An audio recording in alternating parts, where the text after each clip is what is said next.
I'm Nicole Pribino. On Park Update this week, St. Louis Park Public Schools will soon seek new leadership. The St. Louis Park community is mourning the loss of one of its own. And a St. Louis Park hockey dad speaks out about the importance of safety in sports. These stories and more just ahead on the update.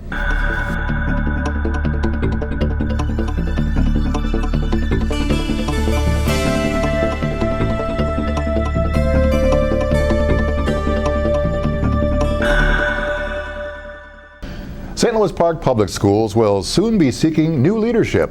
After nearly a decade as superintendent of St. Louis Park Schools, Dr. Deborah Bowers has announced she'll leave the district when her contract ends in June.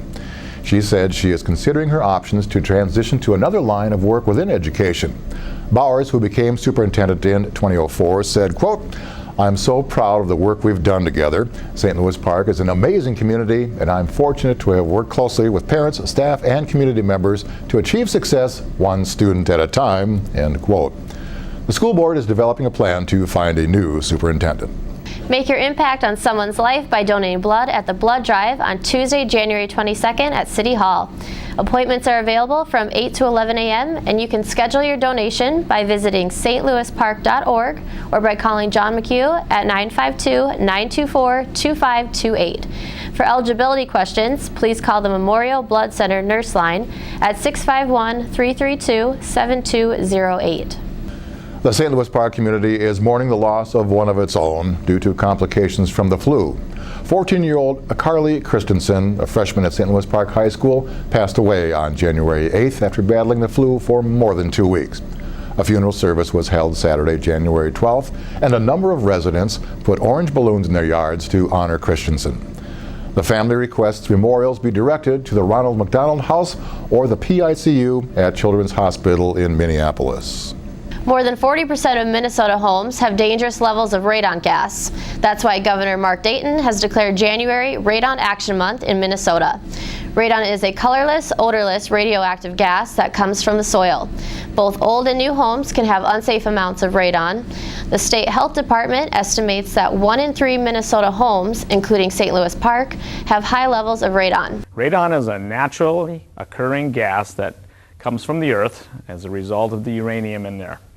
It is a health hazard because it can cause lung cancer. It is the second leading cause of lung cancer behind cigarette smokes.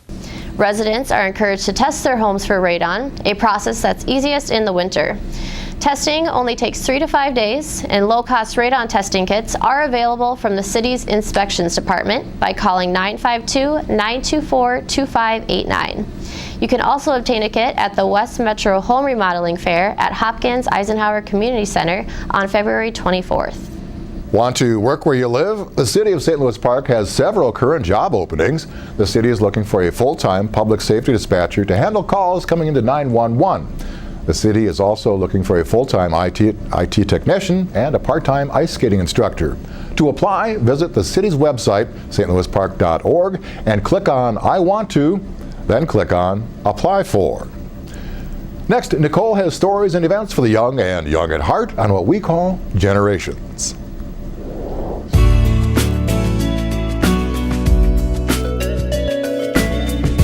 The St. Louis Park High School Theater presents Vintage Hitchcock, a live radio play, January 18th through 20th.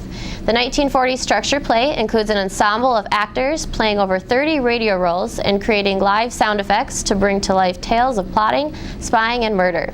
Evening performances are January 18th and 19th at 7 p.m. and the January 20th matinee begins at 2 p.m. All performances will be held in the high school auditorium located along the West 33rd Street entrance. General admission tickets will be available at the door 30 minutes prior to the show, $7 for adults and $5 for students and seniors.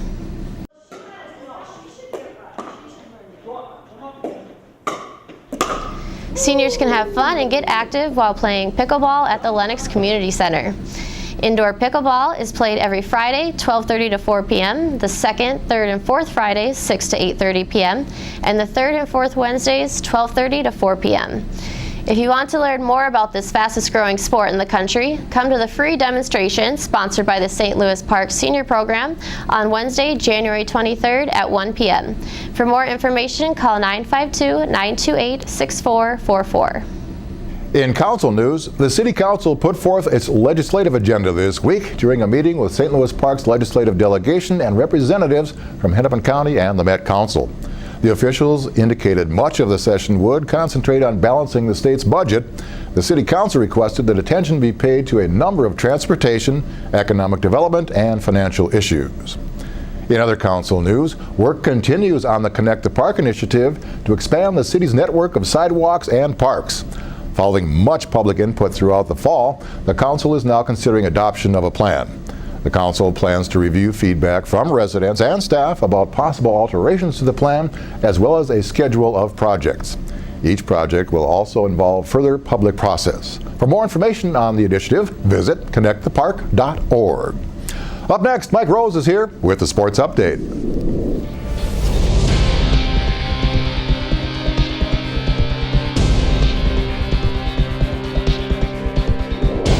A St. Louis Park father is speaking out about the importance of safety in sports following his daughter's scary injury.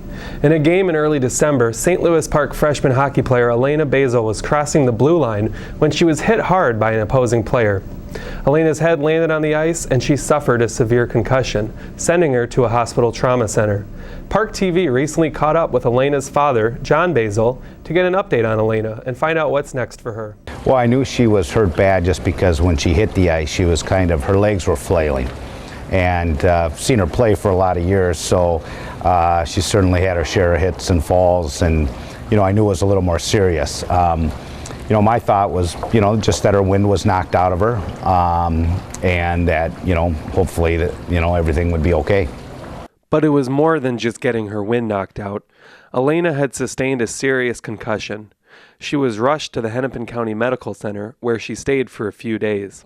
Elena's back home now, but will continue with various types of therapy for the next few months. She's also only doing half days at school, as she gets tired easily.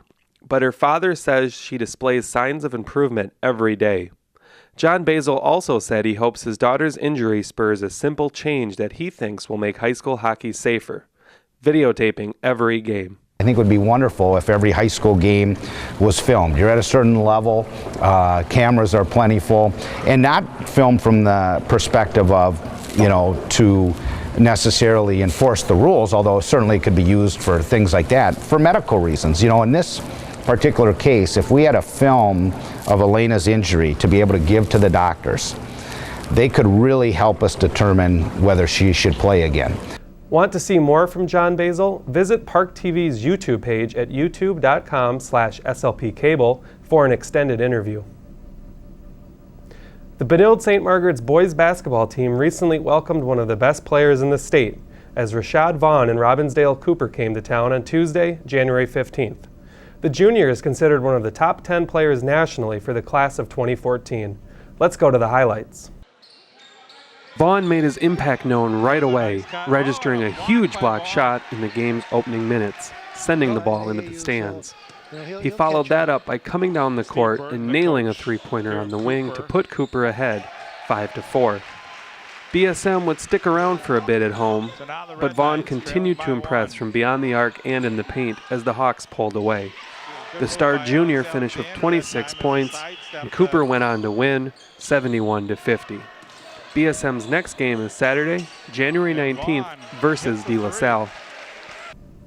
Want to see your favorite local prep athlete get recognized on Park Update? Nominate him or her as a Park Star. Park Stars are student athletes who excel both athletically and academically. To nominate someone, email parkupdate@stlouispark.org with a few words on why your athlete is truly a star.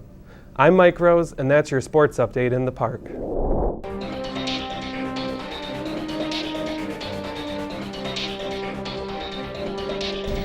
Well, that's it for this week's Park Update. Thank you for watching. Now be sure you take some time to get out and experience life in the park.